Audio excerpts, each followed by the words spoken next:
తాపాలన్నీ తీరేలాగా నన్నే ఊపాలి బ్రహ్మచారి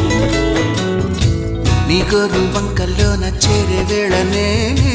అయిపోన భామచారి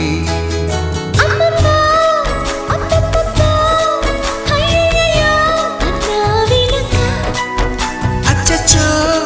చిచ్చో పిచ్చో సిక్కులకే సెలవిచ్చో వచ్చే వెనక